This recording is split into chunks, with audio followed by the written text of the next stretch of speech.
Good morning, good morning, good morning, everyone. It's Friday. It's a good Friday, too, right? I'm just thinking to myself, the temperature this morning was in the low 70s. The humidity felt a little bit easier on the body when you went outside. I mean, listen, this is our fall. We shouldn't be too crazy into thinking that we're going to get a definitive fall. But it's our fall. Good morning, everybody. You're listening to Down and Dirty this morning. My name is Mario Nunez. I'm seated alongside my broadcast partner who should be right there, but today he's MIA, and that doesn't stand for Miami. John Dingfelder, we miss you in studio. However, I am assisted ably by our board op and our engineer and a guy who always comes prepared to give you the good stuff, Jason Marlowe. Jason.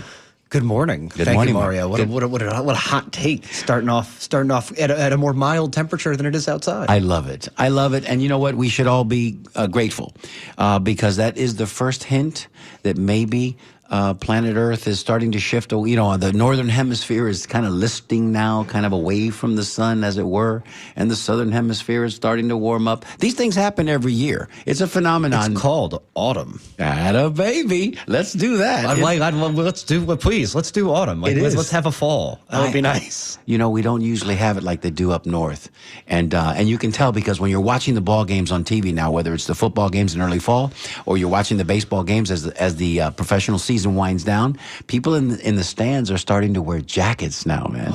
You know, the turtlenecks, jackets, and you can imagine they're drinking coffee and hot cocoa, and we're wondering why. Why? We're wondering why, because when you go to the Trop, man, you can't tell unless it's raining outside and you hear it on the roof. It's 72 degrees always inside the Trop. But hey, listen, let's go ahead and tell everybody who'll be joining us in just a few minutes. We are terribly excited that he's standing by, and we're going to bring him in just a minute to join the conversation. Orestes Destrade, for those of you that are not familiar with that name, you should be. He had a pretty magical professional baseball career, both here in the States and abroad in Japan. And he also, for the last decade or so, a little bit more, has been on the sidelines, in the dugout, everywhere you could imagine, pregame, postgame, with our own Tampa Bay Rays. So Orestes will be joining us in a minute, but before we do that, as we do each and every week, we talk about things that over the last few days, the week, have stuck in our craw, as it were, things that are just keeping us up at night because we can't stand it any longer. All right, Jace, you're up, baby. We have a broken county commission. I mean, if anybody did in fact watch last night, we had a budget workshop, and the county commission cut $7 million from affordable housing last night. You know, in the middle of what anybody would conceive as an affordable housing crisis, where the city of Tampa just had the courage to find a way to basically redouble their commitment to helping, the county commission just ignored 200 maybe pleading people coming in every hue and every faith you can, denomination you can imagine, all advocating and pleading for affordable housing. And the county commission, by a 4-3 margin, cut it with one commissioner, Cameron Cepeda, who, I mean, at this point, I think she might be more mime than political official. Didn't say a word. You're going to vote to cut housing after listening to impassioned speeches by, dozens and dozens and dozens of people advocating for you to keep money for housing. Not a word. So it's like, why are you even there? I got to ask. The same commissioner that a week prior just tried to cut the arts funding. So she's real special. What is the point of that? If you're not going to be a public servant and you're not going to respond to the people, what is your job officially? Is it just to be a mouthpiece for an agenda? So, are you the marionette, the puppet, and who's the marionette in this case? $3 million arts funding. Like, we need 3 miles of sidewalk more than we need all of the arts in Hillsborough County. Gasparilla Music Festival, Gasparilla Arts Festival, the Tampa Theater, New Tampa Players. These are like really important entities that put a lot of love and culture in our community. So if you're going to be a big league town, we discuss it all the time. Yes, absolutely. You got to have the arts, lest you just want to be another, podunk city that can't get out of its own way. And in this case, funding is the only way those things flourish. All right, back to me. Go for it. I'm going to tell you that I'm still a little, PO'd, a little upset, a little can't sleep too good at night. Restlessly, I'm sleeping because I don't want to believe that the Rays Stadium is going to be in St. Pete. We've been through this for the last 25 years, and we still have 26, 7 years. We still have 3 more years to go before we get to 2027, and the lease officially expires. I'm not going to believe that it's going to be there until they turn that first spade of dirt, until the bulldozers get fired up, because we've done it over there already. We've been doing it for the last 3 decades. Can we give Tampa a try? And, once you put it in place, it's going to be there for a hot minute. Well, okay. All right. But there's a great number of us that really just shy away from that bridge.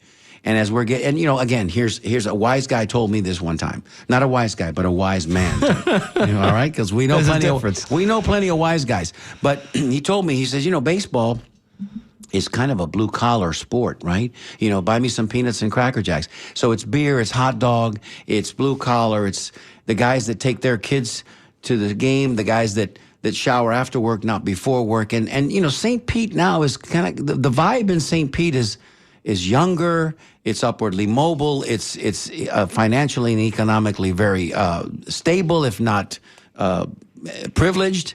And that doesn't go with baseball per se. And plus, you've got a lot of options in St. Pete, man. You've got a lot of options. I'll say, for whatever it's worth, for a hot take, I, for the life of me, don't understand the hatred for the Trop. Maybe I'm alone in this, but I actually think it's a great place to watch a game. And, once they put, the lights in the ceiling and they improve the food options, this is now a quality place to watch a game. And for the life of me, don't understand the hatred for it. Maybe it's the giant surface parking lot that kind of feels like a giant waste of space, but... No, but I think it's a quality place to watch a game, and I, for the life of me, don't get it. I appreciate this. This is why we're doing Down and Dirty this morning. I appreciate your commentary, and I'm going to just offer as balance, just a little bit of balance. 2 things. Number one, the surface is kind of bad, man. It's just it's among the worst surfaces in the league. Even though AstroTurf has evolved, we're 7th generation now from the beginning days when it was like throwing a piece of carpeting over Martin Luther King and trying to play football or baseball on that. So, and then the spongy surface that was in Minneapolis for a while. But I think Carl Crawford, Kevin Kiermaier, these guys were just one diving extended play away from ruining their career, because that ground is very unforgiving. That's one. The roof is an advantage to the home team because, obviously we don't lose as many fly balls in the roof. The cabling and all of the C rings, O ring, D ring, G ring, XYZ ring, that's just a nuisance. They really should have found a way to make it retractable. That's just the major flaw of the Trop. I think, and if I'm wrong, if there's some engineers out there that are listening and want to contradict what I'm about to say, please call in and let us know. We'll give you the number in just a moment. I think the building is not healthy. I think that over the years, the air conditioning system and the mold that's in that building, if I go to that building and I'm there, for 3-4 hours, I get home, man, I'm sneezing, I'm coughing, the throat's a little irritated. It just, think of it, the humidity, the rain, and it's, unless they've got a new HVAC system every 5 years, how do you change the filters on those things? I've never considered that. That's well said. Okay, so that's my number 1. How about your number 2? You got a number 2 today for us? Can I just be, I just want to stay mad at the county commission. I mean, I really we're talking, for the sake of just saying again, as the city of Tampa talked about 2 weeks ago, it's $1 million a mile for sidewalk. $1 million a mile. These folks came after $3 million for the arts and $7 million for housing. Is anyone here going to tell me with a straight face it's better that we put $10 million into sidewalk improvements than it is we build housing that we own that becomes taxable assets and value to our community? It helps house people who might potentially be unhoused. I mean, the arts is an enormous economic engine. I believe the Arts Council suggested that $3 million results in $20 million in revenue. On that? There you go. 21, 7 times. I don't know anything that you get 7 times your investment on. And it's just the audacity and short-mindedness of thinking we're going to nitpick a $9 billion county budget. I want to mention this, a $9 billion county budget for $10 million that actually makes a difference in the lives of people. That's what we're going to nitpick, because I guess that's what drives the Republicans on our county commission, is finding ways to nitpick $10 million important dollars out of a $9 billion budget. I think the day I think the day of I think the day of reckoning is coming, because you can't continue to just wag your finger in people's faces. we could ask Rafael Palmeiro about that if we could get a hold of him on the phone, because it just doesn't work out well. After a while, it just doesn't work out well. So that wave is coming. And I'll end it with this. You know, I had the occasion this past weekend to attend a function at Mosey, which if you haven't been to Mosey in a while, I didn't get to go. I got to, the How was science of the Cuban sandwich. And so they're mixing science, of course, and one of our favorite Tampeño foods, which is the Cuban sandwich. And it was great. It was great. I mean, they had 8 different vendors there doing their best to impress the guests. And of course, there was a People's Choice winner.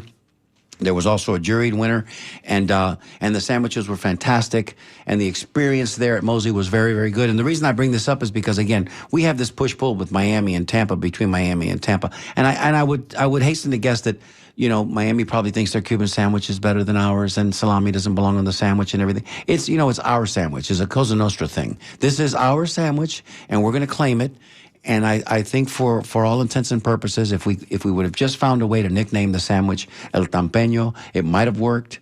And of course, I asked everybody there, Jace, I asked everybody, hey, where does the bread come from that you're making these sandwiches from? And of course, everyone said, to a man and woman, because there were lady chefs there as well, La Segunda Central Bakery, which that's where the bread comes from, because... Hey, and Alessi celebrating their anniversary this weekend. 111... Let's give them a shout out. Yes, 111 years. Thank you for reminding me, Alessi Bakery. So this weekend, there's going to be all kinds of special prices and special pricing. So if you're interested in getting a pastelito de guayaba for 69 cents... in the dark, like... 69 cents, but you better get there early, because I'm telling you right now, the line is going to be down Cypress. The line is going to be down Cypress. Hey, in just a couple of minutes, you'll get a chance to address your questions or your comments to our guest today. Again, Orestes de Estrade, who's standing by patiently while we ramble on a little bit. But we, you know, it's Friday. We got to ramble. Yeah. So call us if you'd like to join us in the conversation. 813-239-9663. You can send us an email, dj@wmnf.org, or you can text us 813-433-0885. We got a little bit of traveling music.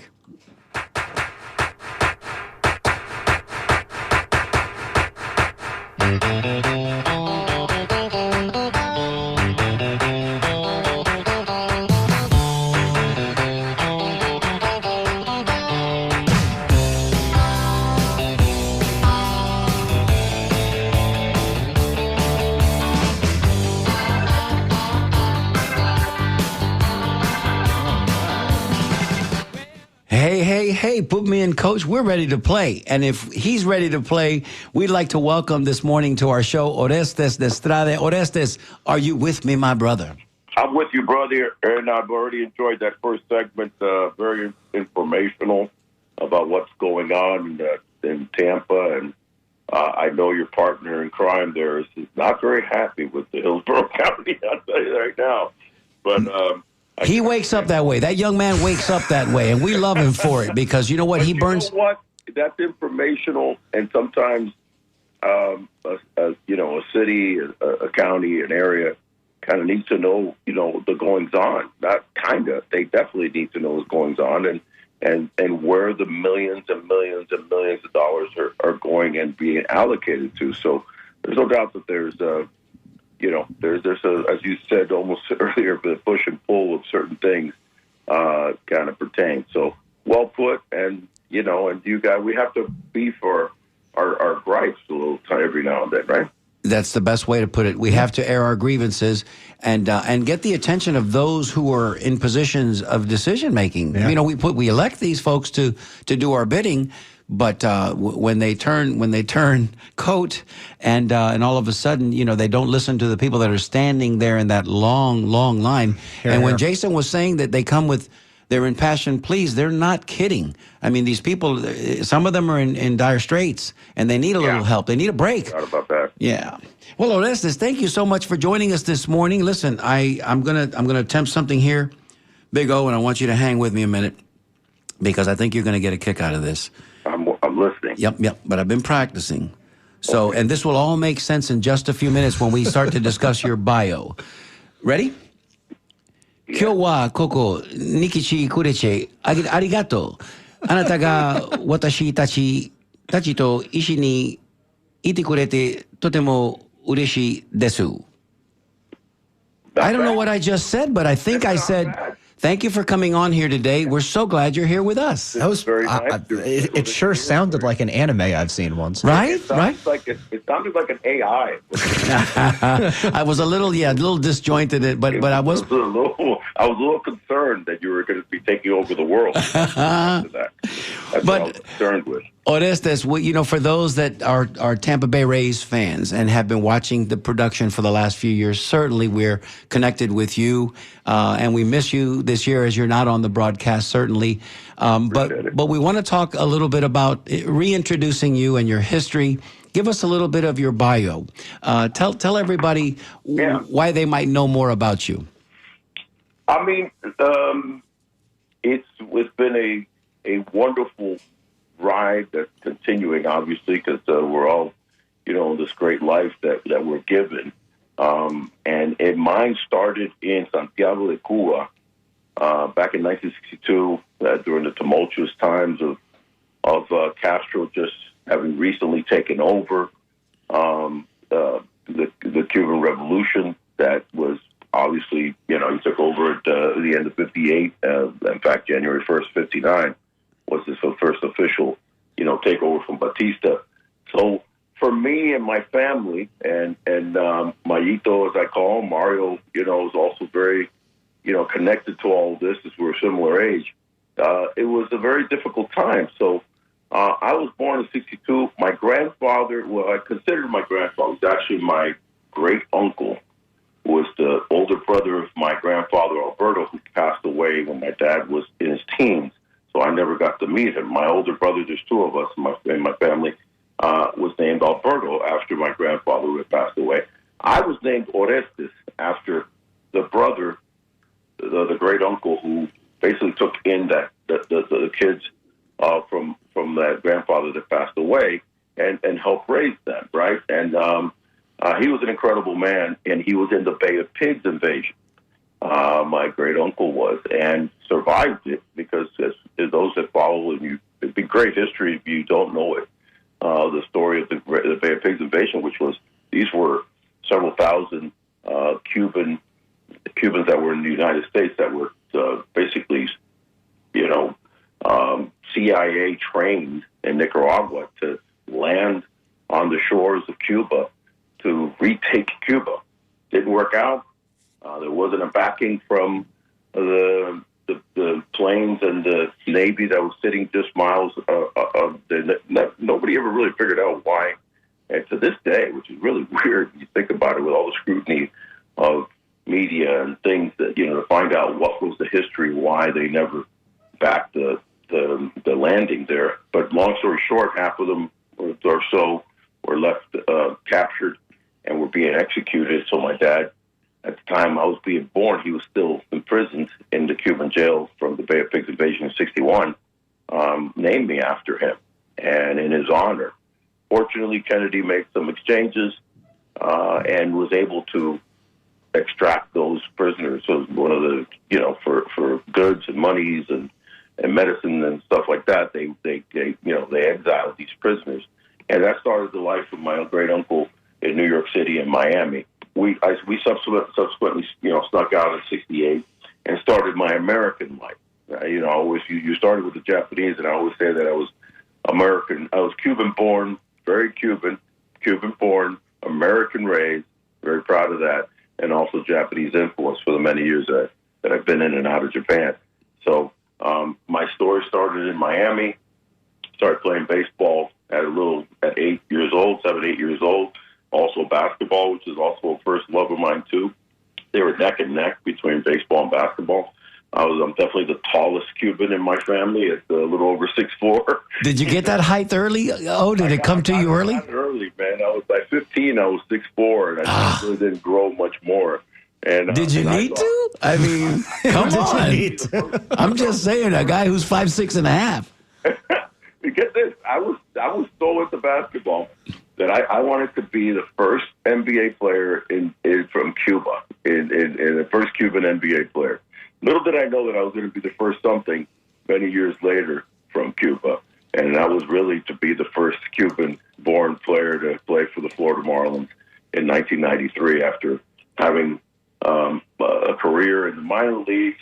Got drafted by the Yankees. Actually, got drafted by the Angels first, then got picked up by the Yankees and spent several years in the minor leagues, got up to the major leagues with the Yankees, which was a dream of mine, get to at least cut my teeth with a few hits with the Yanks. And then got traded to Pittsburgh, lockered in between Bobby Bonilla, Bobby Bo, and the greatest player I've ever seen with my own eyes on a baseball field by the name of Barry Bonds on the other side of me.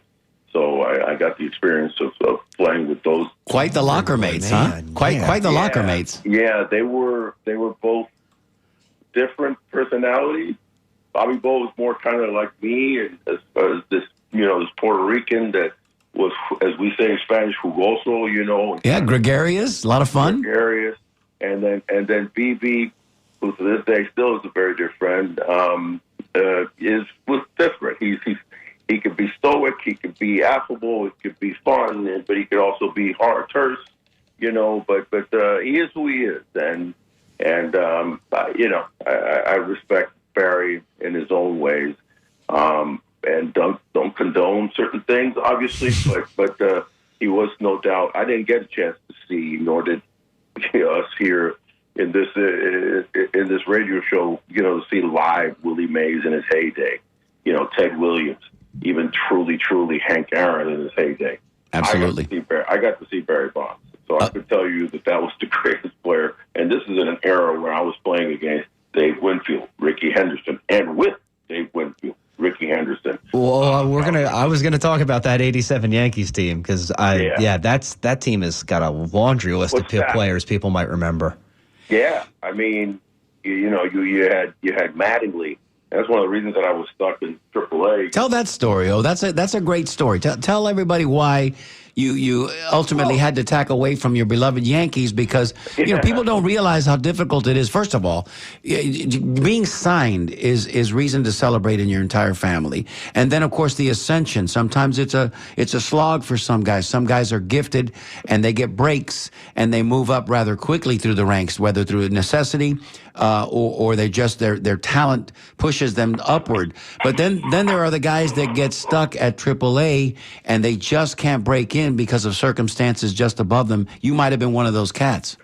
Yeah, it was. I was happy everywhere that I stopped off. We won a championship in every run that I was with the Yankees, in rookie league, to Paintsville, Kentucky, and in Fort Lauderdale, AA in Albany, New York, AAA in Columbus. Won championships in every level. I was an all-star in every level. It was something really kind of neat. But the Yankees were definitely stacking great players back then. In fact, for a period of time, their first baseman's list, and I knew I was in trouble when I got invited to big league camp, like at around 20 years old. And here was the first baseman's list. It was, and we already mentioned the aforementioned the littlest guy, Don Mattingly, the best of them all, right? Don Mattingly was an outfielder first baseman. You had Steve Balboni. You had Willie Upshaw. You had Freddie McGriff, Hall of Famer, beloved son of Tampa. You had myself. You had another guy by the name of Marshall Bryant, who never even really kind of made much of a name in the major leagues, but was just a stud in the minors. So you had 6 or 7, 6'4", 220, 230. Balboni was about 250. And then you had this little dude by the name of Tom Mattingly. So it was not easy, but I crept up, and little by little they traded away Balboni. They traded away Willie Upshaw. They traded away Freddie McGriff. They traded away Marshall Bryant. They kept Mattingly, and they kept me. At one point, they were going to trade me to Cleveland for John Farrell, and the Yankees, they just had a thing for me, which is really kind of cool, but also cruel. Like cool and cruel too. Cruel, right? It's cruel to be kind, because here I am, winning Players of the Years in AAA, winning at every level, being an all-star at every level. And Mattingly was always, a step or two ahead of me, rightfully so, because he was a way much better hitter than I was. And then I also started playing the outfield, so I started playing left field.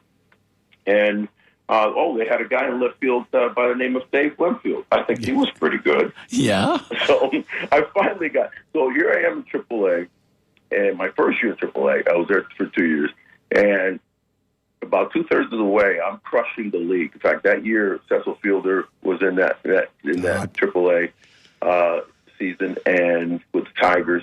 Big Cess. And big Cecil Fielder, and Freddie McGriff was in AAA in the same league with the Toronto Blue Jays, and I was the big star first baseman with the Columbus Clippers. And I was leading the whole league in RBIs, home runs, doubles, and I go to slide against the Tidewater Mets. And there's always Tampa ties, man. People say there's always Miami ties. There's always Tampa ties. Dave Magadan was at third base for the Tidewater Mets. And I went to slide. He'll tell you if you run into him, the pop that was heard because my spike caught and I snapped my ankle and it went pretty much behind my body. And No. Robin Ventura style? So I tore all my ligaments to the inside of my ankle, snapped my fibula, dislocated my ankle. It was a gruesome, ugly injury that, put it this way, when they carted me off and they took me to the hospital, the emergency room in Tidewater, this old man who was the emergency doctor at the emergency room looked at it and said, "Well, kid, this is his exact word." He goes, "This is not good, and I think you'll be able to at least jog again, in your life." I started bawling. I just started crying. Here I am in a uniform, a AAA uniform for the New York Yankees, and they're having to cut my pants off and everything. And he's saying, "Yeah, well, I think when you have the surgery, you'll be able to at least walk and jog." Oh my good. We've known each other a little bit, and for a little bit of time. That story is new, and I'm working on getting Dave to come on the Tampa Native Show with me, and I think I'm going to ask Dave that story. Ask him. Oh no! The infamous slide at the second base. You don't forget those. You don't forget those incidences in your life. It was so crazy that I actually tried to stand up. I knew it was so bad. And I even feel for Nick Chubb, who, just... we were just talking about him before we went on the air. Yeah. Anytime I see anything like that, years later, the Theismann, we talked about that as well. Was shortly after mine. This was 1980. It was 1986. LT. And LT smoked Tyson. I want to say it was 87 or 88. Broke his leg. A handful of other ones where I see them and I have to turn because I get I get the memories, man, come back. So I thankful, and I was, put it this way, I ended up winning Player of the Year, even though I didn't play the last 6 weeks. And about the last month of the season, I was about to be called up. The Yankees in '86 were not doing that great, and they were going to call me up just to DH me because you still had Mattingly, you still had Whitfield. They were using like Mike Eastler and a couple other guys to, Jim Spence to DH, and it just wasn't working. So they go, man, this was pre-teams deciding to carry just a DH, right? And to use a DH, right, exclusively as a particular player. Correct. So that's one of the reasons that it almost held me back. It was like, and now you can groom a kid just to be a DH. So you fast forward, they flew me then 2 days later. I went back with the team to Columbus. It was the last game of the series. And the day after, they said, we're flying to New York. We're having Dr. John Bonamo, who was the team orthopedic surgeon. He was a mastermind from New York, NYU University Medical Center. And he saw me and goes, man, you did a good job, but I'm going to fix you. You do what I say, I'll get you back on this field.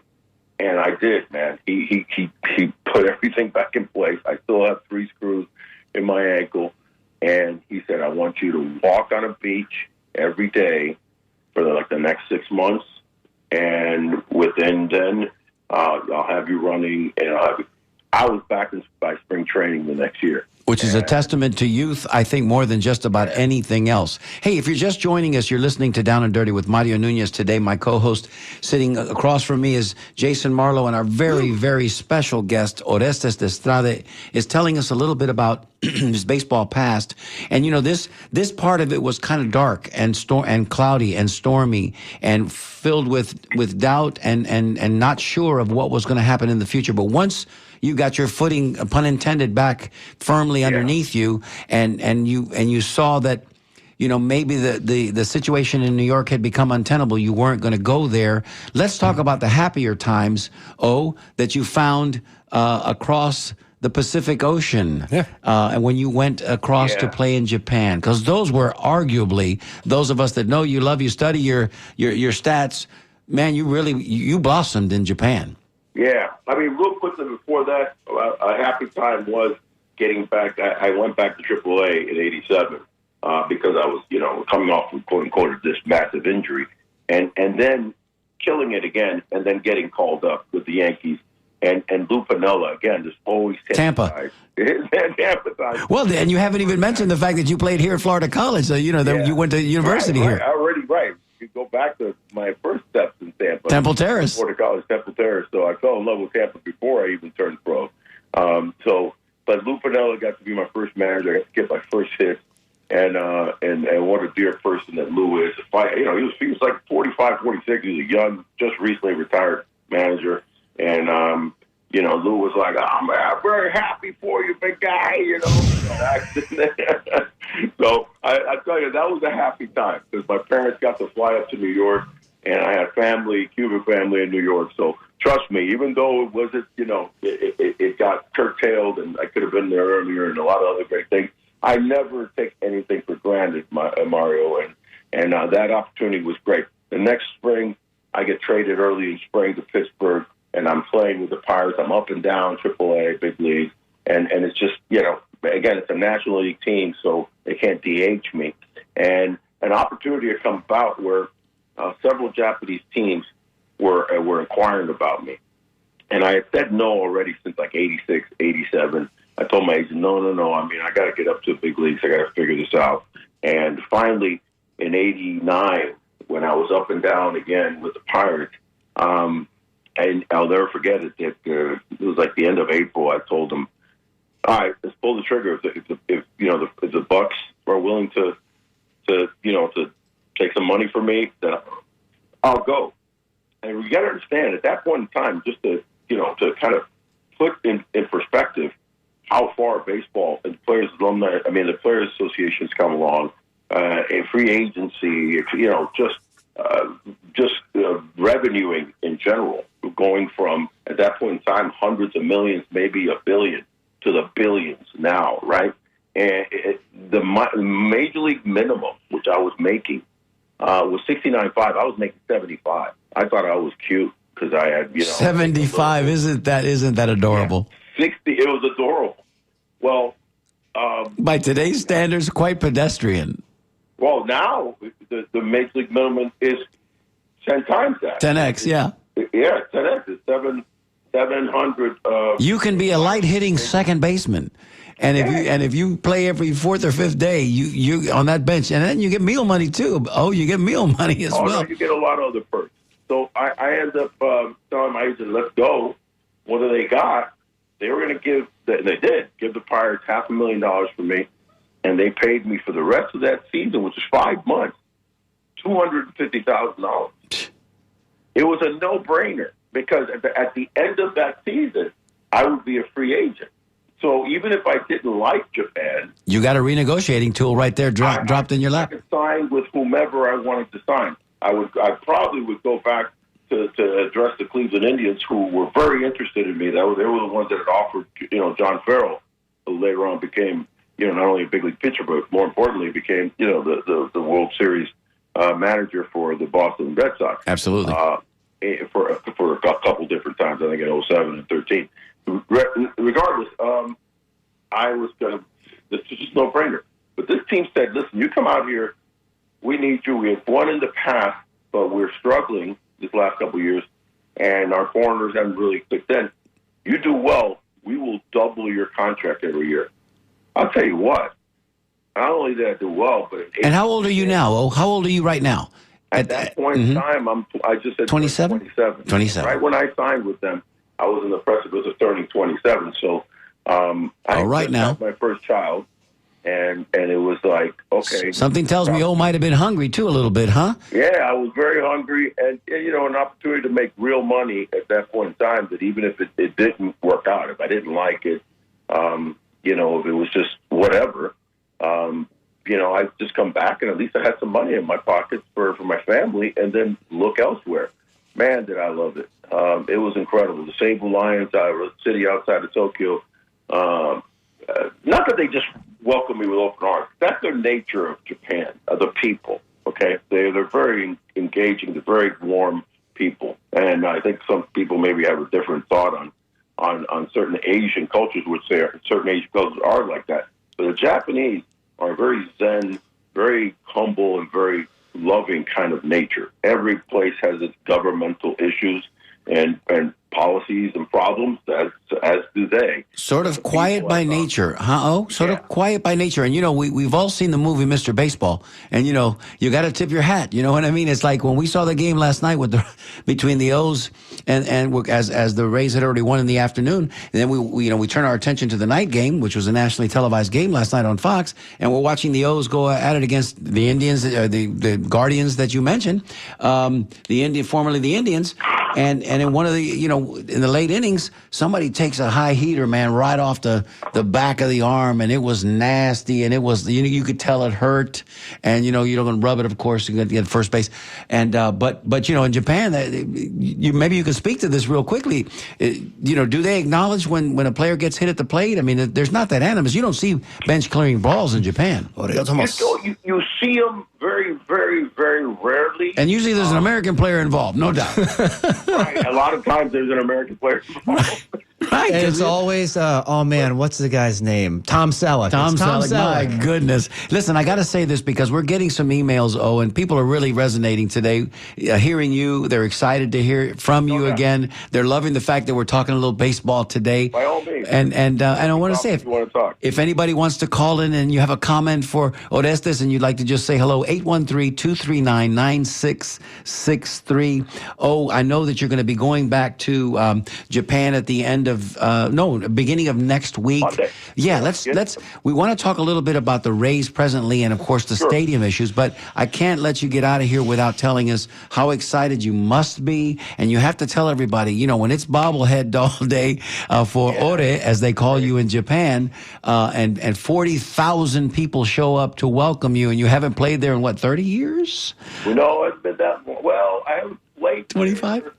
It's going to be 25, yeah. So because I went back again after the Marlins time. So, but yeah, listen, it's just But thankfully, like I said, until COVID hit, I was going there twice a year, 3 times a year. I mean, I had years where I went there 4 times a year. So I was readily going to Japan, even after I retired, because I was a personality over there and a talent, not just going to my old stadium, but in fact, a lot of times just really going to other gigs, and appearances and things having to do with TV and whatever. So, and I learned the language and the whole nine. But this upcoming trip, the one where 45,000 showed up was my Ring of Honor event back in 2019, right before COVID hit. And that was the last time I've been there. So this is going to be very, very special. I haven't been back to Japan since the pandemic, and obviously they shut everything down, and it was evident, with the Olympics and how they didn't have any fans. So it's a beloved country for me, and it was just an incredible place. I fell in love with it. They fell in love with me, and it's been wonderful. But like you said, I'll be back there on Monday. I leave on Monday, and then on Wednesday there's a big event at my old stadium, Seibu Dome. And then I'll be there for a couple of days for a couple of appearances. Be back on Saturday. And hopefully ESPN is going to send a crew with you. At least somebody will be acknowledging your return. I mean, it's a big deal, though. You know who's going to send the crew?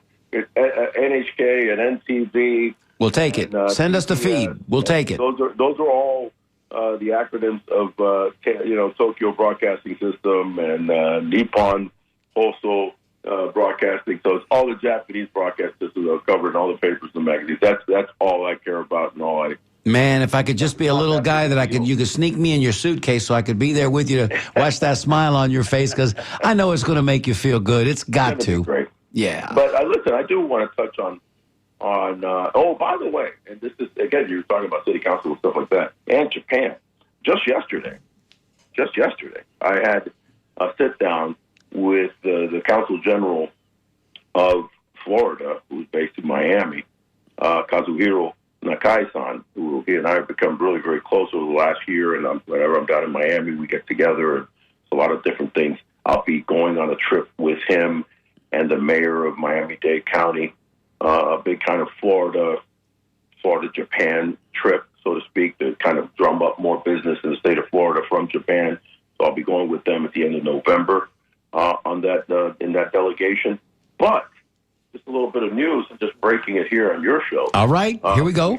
We had a sit down with the great Mayor Jane Castor yesterday, and talking about a proposed, again, just the preliminary talking stages times of a sister city, because surprisingly, Tampa, unlike Largo, St. Pete, Clearwater, they all have their sister cities with tie-ins with Japan. Tampa does not. So I'm proposing Tokorozawa, which is the town right outside of Tokyo that my team, the Sable Lions, are in, and it was welcomed very positively by the great Mayor Jane, and I'll be meeting with the counterparts over there in Tokyo when I go on this trip in Tokorozawa, and we're going to keep moving forward on what hopefully will be a sister city connection between Tampa. You be careful, Orestes. You might just end up with the key to the city one of these days. Let me say that. I think that will be not the key to the city, but the connection between that would be these two towns. Excellent. By the way, Tokorozawa is about 500,000 in population, as is the city of Tampa. And it's just, and it's just a very, very popular region. It's a suburb of Tokyo, and obviously it houses the legendary Sable Lions. The last team, the three-peat in Japan, was my team back in 90, 91, and 92. Nobody has ever three-peated again in their major leagues over there. So we're a very respected organization, and it would just be wonderful to have the ties. I can see people coming from Tokorozawa over here to not only catch the Rays in the Tampa Bay area, but to have a Cuban sandwich. But to have a Cuban sandwich. Have the famous Zampeño. I mean, come on. I will definitely. And then you can lead us. You can lead the charge when we take our groups that way to go watch the Sable Lions. And I know you're very involved in that, Mario. You have been you're so civically involved and with so many different things having to do with the city of Tampa. So that would definitely be a wonderful trip. If you think about it, I would love. I told the mayor I could just see, a trip in next spring, early in the season to watch a game in my beloved stadium. My passport is on the top in the top drawer, left hand side, right next to my. Make sure that it's all caught up. Hey, you bet you. I got everything I need. So you just need right down. But my stadium, and I just described the picturesque because it's a stadium that is unique in Japan. Because it's built in a bowl. It actually is on the side of a kind of a valley. So it goes down. So it's almost like if you've ever been to Dodger Stadium where you actually walk down to Dodger Chavez Ravine. Chavez Ravine, exactly. So it's built kind of in a ravine, and you come. The fans come in from center field, and they're literally going down to their seats. It's an incredible, majestic, and oh, by the way, it's just full of cherry blossoms. The cherry blossoms. Oh, how cool is that? That is actually really cool. How cool is that? Wave of cherry blossoms. So the best time is in the spring to be there, and I'm hopeful that this will happen because nothing would make me happier than two cities that have meant so much in my life, Tokorozawa and Tampa, to unite. And Big O is right there to pull the two together. Listen, it's like one of my big things in my life in the coming months and year is definitely that aspect. So it started yesterday. It actually started a few weeks ago, even when you and I had lunch with your friend Alfred Goldberg, Alfred Goldberg, who's been on the show as well. Yeah. who I'm sure he's been Another down and dirty alumni. But let's talk about another team with a new stadium coming, which is the Tampa Bay Rays. I mean, obviously, unfortunately, we only have about 9 minutes left. But we got a little more than I that. definitely wanted to hear your thoughts. I mean, listen, we have have a team thoughts that's on that. pretty hot this year. We have a team that, I mean, you got to think they have a shot. And, what are your thoughts on both the team, the stadium, and all of the dynamics that are surrounding it? Well, listen, as far as on the field, they've been very hot. And obviously so have been the surprising Baltimore Orioles. So for a lot of people such as myself, I'm not surprised so much because there's been some really great things coming up for the Orioles as far as player personnel and what they've been doing. Very similar to what the Rays have done. So they kind of stole the page out of the Rays and how they created their Baltimore Orioles this year, and it's showing. The Rays are outstanding. I can't say enough about the Rays player development and just everything having to do from the minor leagues. Remember I was talking about A-ball, AA, AAA. They have the same mantra. This kind of starts, you can go all the way back to Joe Madden, to Mr. Hunsinger, who's, was one of the guys that kind of put things together 15 years ago. So now you have new leadership with Kevin Cash, who's phenomenal. And it just, they have the same, kind of thought pattern all the way up to the major leagues is showing. So I think they could go very far. It's going to be tough as far as a quick little review of what I think will happen in the postseason. It's going to be difficult because what they don't have is depth to their pitching when you have major injuries like they've had to their starting pitching. So it's going to take a Tyler Glass now and Efling and a few other guys to really step up. Because they'll put some runs on the board. But when you get down into 7-game series, 5 games, and those, it gets tricky if you don't have the depth of starting pitching and the bullpen. So, but they're going to be fine. They're going to go. I think they'll go pretty darn deep. As far as stadium, Now, can I just say real quick? I want to hear about your stadium comments, but that's the O that we miss. That's the O that we miss in the post-game show, man. I mean, buddy. that's the guy that, because you give us the inside stuff, and we know that, too, on the outside as baseball fans, but you validate what we know. And that's what we're hoping for, because if you go later as you go later into the series, the arms do break down. Give us your thoughts. Break down. What happens is that, for example, a couple years Hitters make adjustments, Hitters make adjustments. And if you have guys that are hurt and stuff, then, you're putting arms in positions that they arguably never have been there before. Right. You know what I mean? So right. that happened a few years ago when you had Shane Boz and you had a young McClanahan trying to beat, a strong Boston Red Sox that went on and did pretty. I mean, they didn't win that year, but those are the types of things that happen. So you want to put people in the right place, and if you don't have that extra money for the depth, then it can beat you up a little bit. So I'm hoping that it'll work out fine. As far as the stadium, first and foremost, this is wherever it lands, it's a coup and a great thing for the Tampa Bay area. Correct. We can ring a bell. We can ring a bell on that for sure. I would agree. This is the first thing first is that it has to happen. Heaven forbid that it didn't. Heaven forbid that That Nashville comes calling. Yeah, that the likes of this ownership group seriously entertaining leaving, right? Which they were. I mean, to the point of entertaining, albeit a very weird and a very, I think, kind of like, offer that was just more show than really go of the split season to Montreal and here. Ridiculous. That was just kind of scare. Again, many teams have used that. You know what I mean? Heck, they've used Tampa Bay years ago. Minnesota, the Twins comes to mind. The Twins, the Giants, The White Sox. Mm-hmm. Many teams have used other scenarios in order to ingratiate where they really wanted to stay. So I get it, but it's still scary that there was a thought to that. It's still scary that they could leave completely. So first and foremost, staying is preeminent, and I'm very glad. If I had my druthers, this team needs to be in Tampa, because it's just going to be a bit, for the long run, it's going to be a more advantageous scenario for for Major League Baseball really, growing. The city of Tampa, the area of Hillsborough County, there's no doubt you can't negate. It's one of the more fastest growing areas in the United States of America. Okay, it's tied into the Tampa Bay area, but really it's the city of Tampa. And sitting down with Mayor Jane and her telling me some things. Oh, I bet you got an earful yesterday. What's coming? Oh my gosh! There's some great things coming to the city of Tampa and to the area. And obviously we all share it because we all kind of live in this Tampa Bay area, just like we share the Rays, right? I live here in South Tampa, but and I love St. Pete. I've lived in St. Pete. I've lived in Clearwater. I've lived in Tampa. I've lived in Pasco for 35 years. I've lived all over. So I love it all.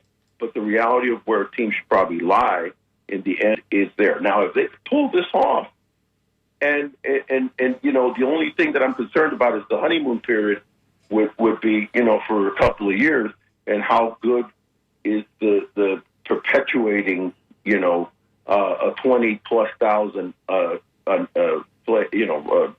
attendance a night. It's going to be. That's the part that I'm concerned about, because I think it'll be easier to perpetuate 20+ thousand in the Tampa Bay area, in the Ybor district, or a couple other places that I think make sense because of the growth of Tampa, and they're just in general, the populace is greater, so people will pop in the game. More numbers. I think with baseball, that people don't understand, you have to make it accessible for the simplicity of popping in the games. That's why a lot of times stadiums will be in the downtown areas and in very populous areas. So at 5 o'clock, somebody says, "Yeah, I'm going to catch a game." You know what I mean? I'm just even for walk-up traffic. Yeah, I'm going to have dinner at the game. I'm going to go watch a game. I'm going to go watch a game. By the way, you know what's coming in 4 or 5 years. Is it Brightline? I believe from Orlando to Tampa. That's being talked about, and it's supposedly 15-20 minutes that you're going to be from Orlando to almost downtown Tampa. So that in the future is going to create an immense amount of. Think about all the AL East fans that go to Orlando. The Toronto people, Baltimore, New York, Boston. They all go visit Mickey Mouse. But then it'd be shorter to just pop into a game in Tampa. So that was the thought pattern. Now, what's happening in St. Pete is going to happen regardless. All the build-out of that gas district there is going to happen because it's just inevitable that the trop is coming down and they're going to have all this build-out. But we are excited, as you suggested and brought to our attention. We're all grateful that they are going to remain in the area. Correct. And those of us hardliners will just keep our fingers crossed and say our mantra and say our prayers at night that maybe, just maybe, we might still see it built in Tampa. But the reality is we are going to we're going to attend the games when we can. And if it's a new stadium and it's beautiful, we're going to go. Oh, we've got just a minute left. Hey, thank you so much for coming on with us today. I wanted to thank all the people that send in emails. Listen, it's a great sign of respect, and we're talking about the Japanese culture. Great sign of respect when you don't get calls. I know that's counterintuitive, because they wanted to hear what you had to say rather than interrupt the flow of your conversation. So promise us one thing: you'll come back, especially after you come back from Japan, so you can tell us that story. You got it. My pleasure. Well, we are thrilled to have Orestes Estrada with us today, one of Tampa's favorite sons, even though he was born in Santiago de Cuba, raised here in America. He's made his home in Tampa, and we are all grateful for that. Let me say that if you've been listening to us, we want to thank you. I want to thank Irene for being at the phone bank, even though we didn't get any calls today. For Jason for handling the board as he always does so aptly. I'm Mario Nunez saying salud and happy days. Stay tuned now for The Skinny with Mitch Perry and Ben Montgomery. Have a great weekend, everybody. Thank you, O.